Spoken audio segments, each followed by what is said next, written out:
So how long is it going to be till we get back Okaroon's balls?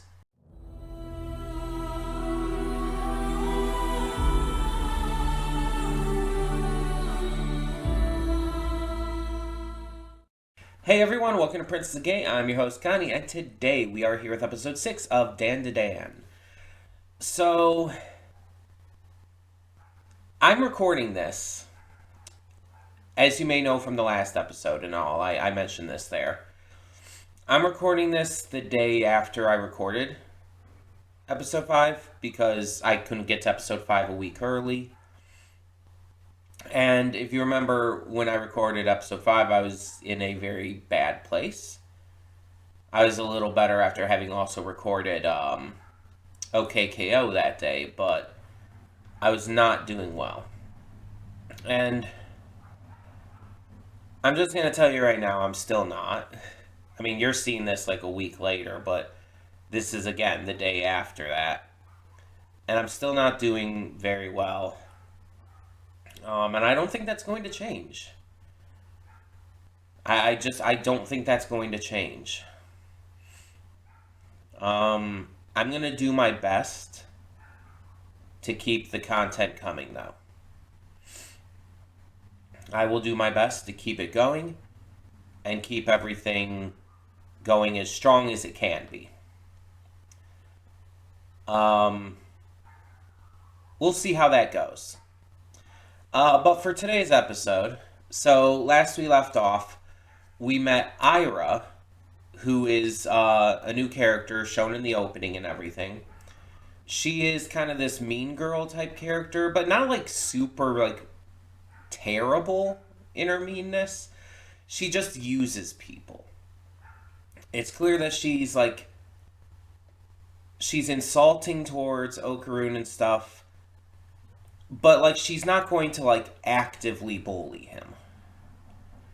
She'll use him and manipulate him, and that's kind of her form of bullying here, which is still bad, mind you, but it could be worse.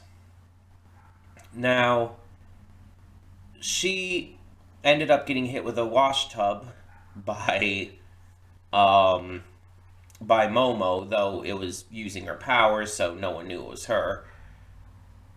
And I think it's pretty clear that Ira's going to be one of those characters who starts off as kind of this mean girl type character, but grows as the series goes on, as she interacts with the other characters. I've seen this kind of trope, this kind of character so many times, not just in anime, but in a lot of things. And this is pretty much how it always goes. And the exact way that they get there is different, but yeah. Eventually, Ira will just be, like, best friends with them. We also got the Lucky Cat finally appearing. The Lucky Cat is shown in the opening and the ending, especially the ending. And is a character that we've been waiting to arrive and waiting to see, like, how that is integrated in. And we saw the Lucky Cat before inside of Seiko's house, Grandma Seiko's house. And now we get to see how it comes into play, because Turbo Granny wasn't actually defeated.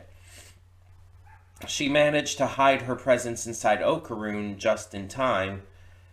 And because of that, she's been kind of biding her time waiting for her power to return.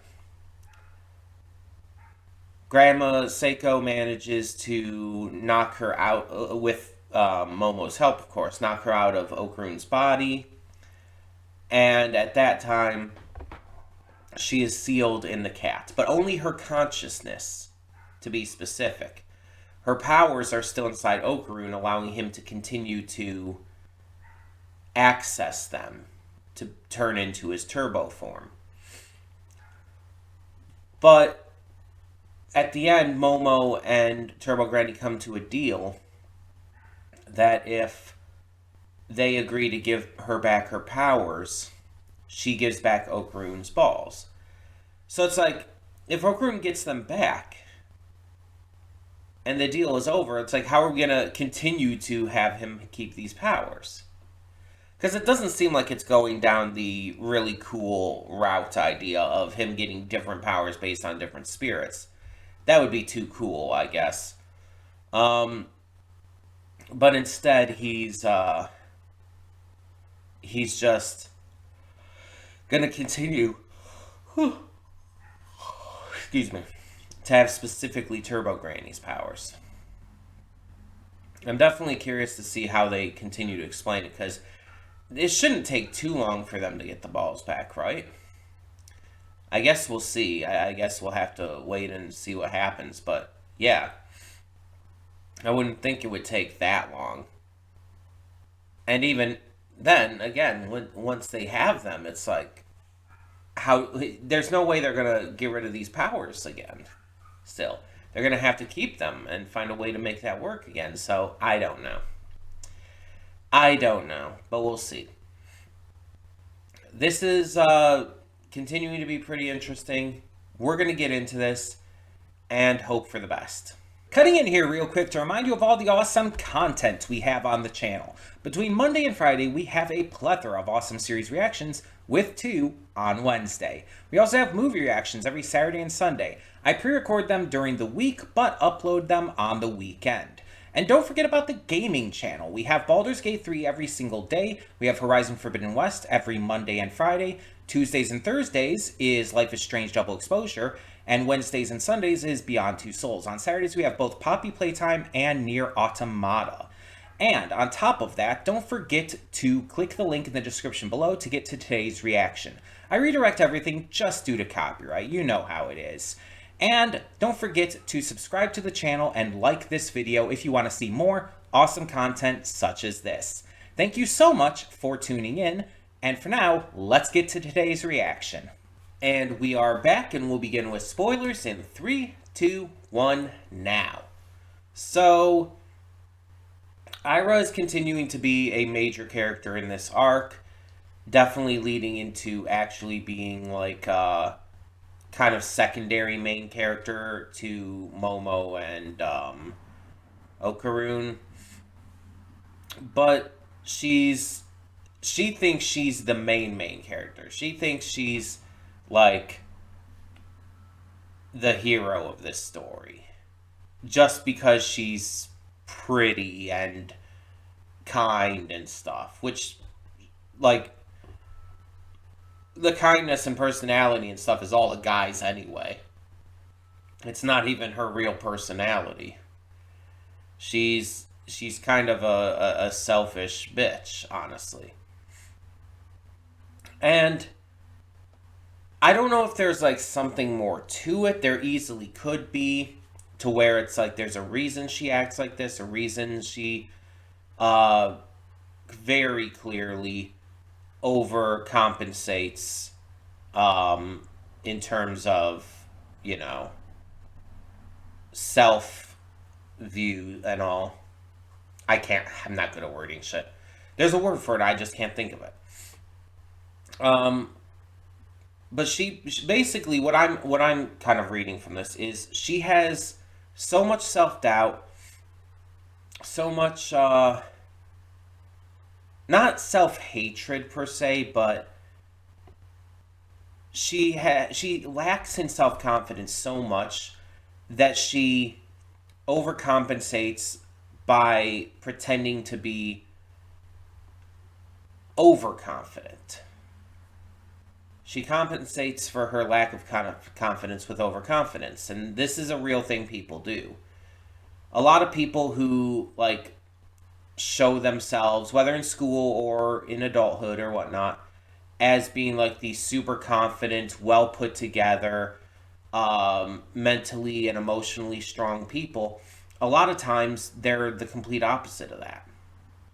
They're putting on this sort of disguise for people around them because they're afraid of what others will think of them if they know that they're really super self-conscious, constantly wondering if they're worthy of love and stuff like that. And I think most people can relate to those kind of fears to some degree. But I would say most of us don't try to overcompensate in this way. But it does happen. And if it is the case of just like some kind of like issues in her past or something, some kind of things going on with like maybe something related to her family, based on this entire mother thing going on with acrobatic Selkie. It could be something connected to that. And I would entirely believe it. And that kind of goes in line with what I was saying about Ira before, about her, being kind of bitchy and being terrible at the beginning, but is clearly going to grow and change and become better as the series goes along. I think we're getting to see that here. We're getting to see like that she's not a bad person per se. She's just stuck in this ideal of herself because she doesn't want to acknowledge the truth. She needs friends, honestly. Friends who are not just going to be yes men for her, basically. Because that's all that the friends she has right now, who, by the way, might be fucking dead. Like, the way Momo threw them and all, it's like they don't have, like, spiritual pressure or anything to protect them. Like, they're if they're not dead, they're at least extremely injured. Like, horrifically injured. Because, my God. The force at which they were thrown into that, it's like insanity. But, I would not consider them Ira's friends. They're yes men. They're just there to agree with her and listen to her and, follow her instructions. I don't feel any actual, like, semblance of care between them. I don't feel like they actually, like each other. Ira is using them for her own purposes, and they're just doing it because Ira's popular. And being on her good side could help them. Because let's be honest, kids in school are all about that. Not every kid, of course, but like from a general sense.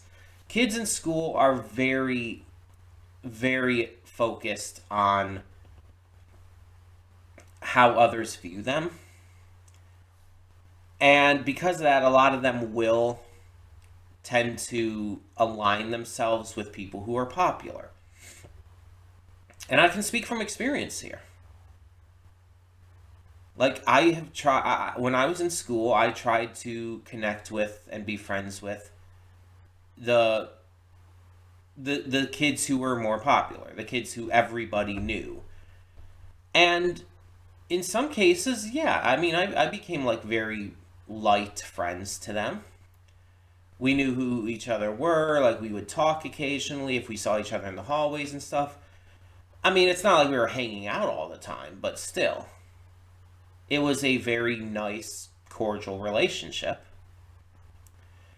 And that's for me. That's, by the way, I'm saying that, like, from my perspective as well, as someone who was extremely shy, like a lot more shy than I am currently back in high school, and who had a hard time forging connections with anyone. So the fact is that I had people who I could, like, who would say hi and, like, ask me how my day was going and stuff, like, just randomly in the hallway.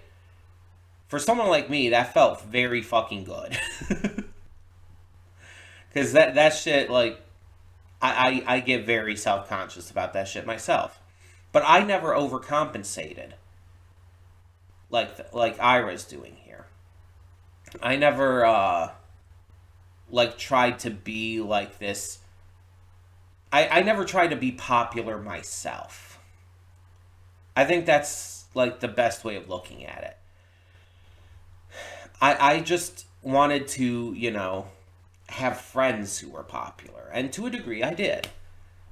But I never actually tried to attain that myself. Because I knew that it would probably be based around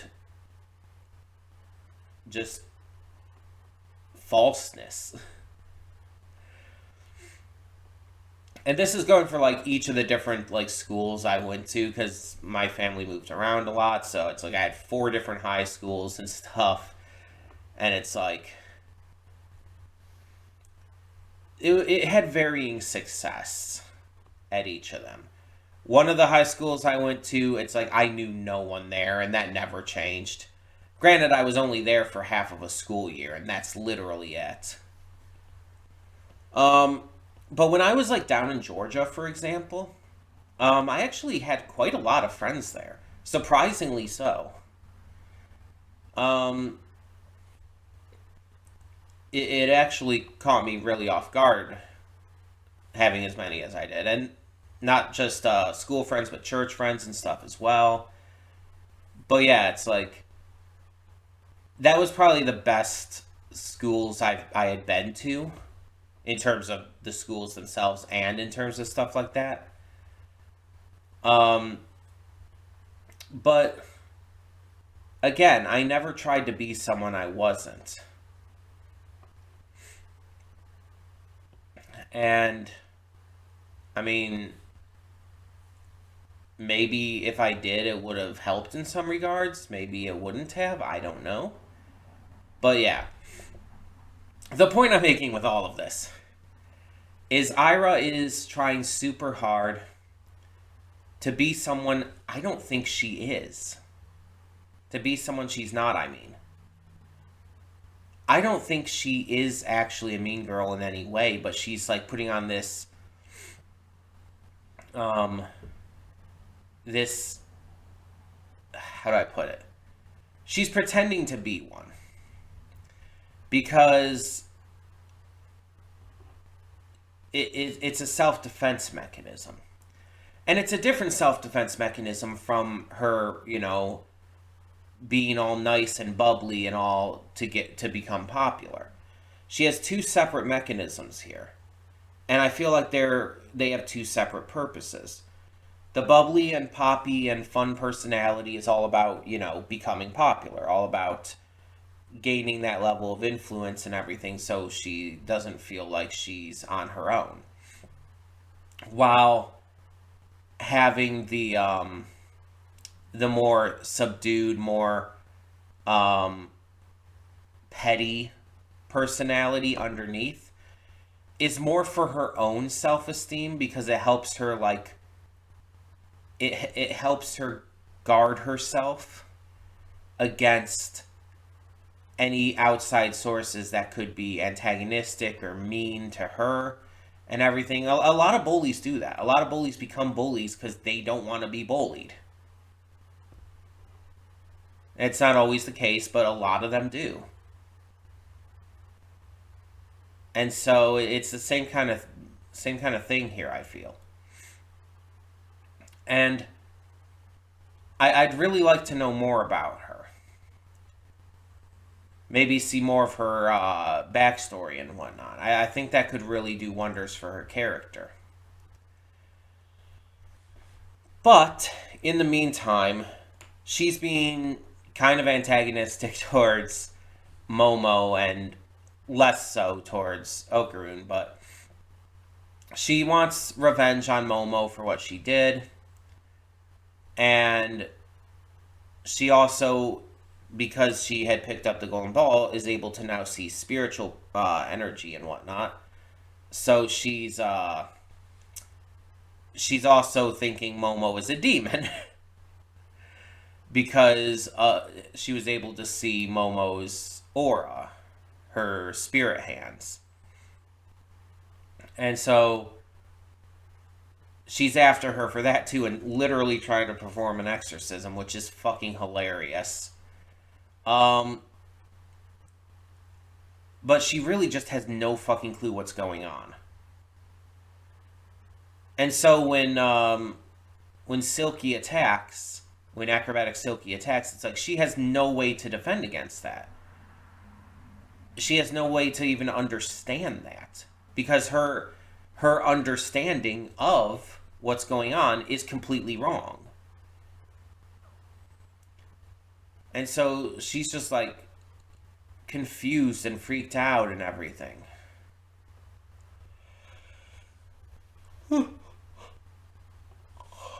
And that's probably not good. She needs to be told what's actually going on here. And I mean, she's already seen by this point that the spirit wasn't working with Momo and Okaroon. So she'll be able to catch that they can at least be somewhat trusted in that regard. I mean, she even offered to help them with Selkie. So she's willing to hear them out, I feel, more so than um, other people might be. And so I think she's going to find out what's going on and probably believe it. I don't think she's actually going to doubt it much. Especially if she actually gets to truly see Turbo Granny walking around in the Lucky Cat body. Considering it's like Turbo Granny really only came into play after she was already eaten and knocked out and everything. Um, but yeah, this was really interesting. We still get to like have that combination, just like last episode, of um, the more slice of life stuff and the supernatural action stuff. And I like that it is blending both elements really well. Last episode was veered more a little towards the slice of life aspect, with having the aftermath of the first arc and showcasing just these two kind of connecting and learning what their relationship is supposed to be. And now this one, of course, focuses on Ira and her entire side to it. So yeah, very interesting, and I can't wait to see like what more she has to her character, as well as this other kid we see in the opening too that we haven't actually met yet. That being said, thank you all so much as always for tuning in. Let me know your thoughts down below, and for now, I'm Connie and I'm signing off. See y'all next time.